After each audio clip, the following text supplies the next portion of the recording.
آج supreme court نے فیض آباد دھرنا سو موٹو ایکشن کا تفصیلی فیصلہ جاری کر دیا۔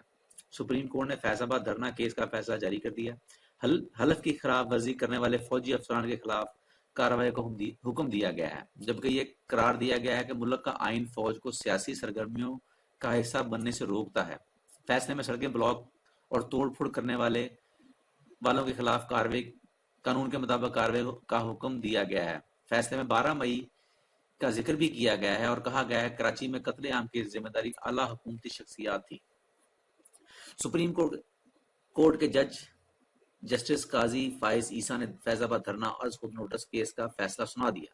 سپریم کورٹ نے فیض آباد دھرنا کیس کا 43 صفحات پر مبنی فیصلہ ویب سائٹ پر جاری کر دیا ہے۔ دھرنا کیس کے فیصلے کے تحت حلف کی خلاف ورزی کرنے والے فوجی افسران کے خلاف کارروائی کا حکم دیا گیا ہے۔ فیصلے میں درج ہے کہ آئین پاک فوج کو سیاسی سرگرمیوں کا حصہ بننے سے روکتا ہے۔ فوج کسی سیاسی جماعت یا شخصیت کی حمایت نہیں کر سکتی۔ وزارت دفاع افواج کے سربراہ حلف کی خلاف ورزی کرنے والوں کے خلاف کارروائی کریں۔ فیصلے میں درج ہے کہ دھرنے کے دوران سڑکیں بلاک کرنے والوں کے خلاف قانونی کارروائی ضروری ہے۔ خلاف ورزی کرنے والی سیاسی جماعت کے خلاف الیکشن کمیشن کارروائی کرے۔ ہر سیاسی جماعت فنڈنگ کے ذرائع بتانے کی پابند ہے۔ تحریری فیصلے میں 12 سال قبل کراچی میں ہونے والے سانحہ 12 مئی کا ذکر بھی کیا گیا ہے۔ 12 مئی 2007 کے واقعے میں تشدد کو ہوا دی گئی۔ سانحہ 12 مئی اور کراچی میں قتل عام کی ذمہ داری اعلیٰ حکومتی شخصیات تھیں۔ سانحہ 12 مئی اور فیض آباد دھرنے کی سپورٹ کرنے والے آج اہم حکومتی عہدوں پر ہیں۔ اس کے علاوہ فیصلے میں یہ بھی کہا گیا ہے کہ تمام حساس ادارے اپنی حدود سے تجاوز نہ کریں اور حساس اداروں کی حدود طے کرنے کے لیے قانون سازی کی جائے۔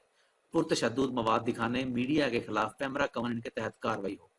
فیصلے میں ہدایت کی گئی ہے کہ پولیس اور دیگر قانون نافذ کرنے والے ادارے احتجاج سے نمٹنے کے لیے مؤثر حکمت عملی بنائیں۔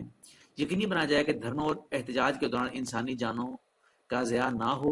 حکومت انتہا پسندی، دہشت گردی، منافرت پھیلانے والے کارکنوں کے خلاف قانونی کارروائی کرے۔ فیصلے میں کہا گیا کہ کسی کے خلاف فتویٰ دینے والوں کا ٹرائل انسداد دہشت گردی کی عدالت میں قانون کے تحت ہونا چاہیے۔ تحریک لبیک نے قانون کی زبان میں غلطی درست کرنے کے باوجود دھرنا جاری رکھا۔ دھرنے سے جڑواں شہر مفلوج ہو گئے۔ سپریم کورٹ سمیت تمام سرکاری اداروں کا کام متاثر ہوا۔ دھرنے میں مختلف قائدین نے دھمکیوں اور گالیوں کے ساتھ نفرت پھیلائی اور اس وقت موجود حکومت کا ہر مخالف دھرنے کا حصہ بن گیا۔ جبکہ آئی ایس آئی کے مطابق P T I Sheikh Rashid اعجاز اللہ نے دھرنے کی حمایت کی اور پی پی کے مقامی رہنما دھرنے کی حمایت کرتے رہے۔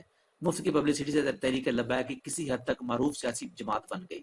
فیصلے میں یہ بھی کہا گیا ہے کہ اس کیس میں اخلاقی، سیاسی، مذہبی معاملات سامنے آئے۔ عدالت نے فیصلے میں ثوابدیدی اختیارات کو ملحوظ خاطر رکھا۔ سپریم کورٹ نے فیصلے کی کاپی حکومت دفاع اور داخلہ سیکریٹریٹ کو بھجوانے کی ہدایت کی، جبکہ فیصلے کی کاپی پیمرا اور تمام متعلقہ اداروں کو بھی بھجوائے جانے کی ہدایت کی گئی ہے۔ واضح رہے کہ تحریک لبیک پاکستان نے 5 نومبر 2017 سے 26 نومبر 2017 تک فیض آباد انٹرچینج پر دھرنا دیا تھا۔ اس دھرنے کا مقصد الیکشن بل 2017 میں ترمیم کروانا تھا۔ مظاہرین کا مطالبہ تھا کہ اس وقت کے وزیر قانون جسٹس زاہد حامد مستعفی ہوں۔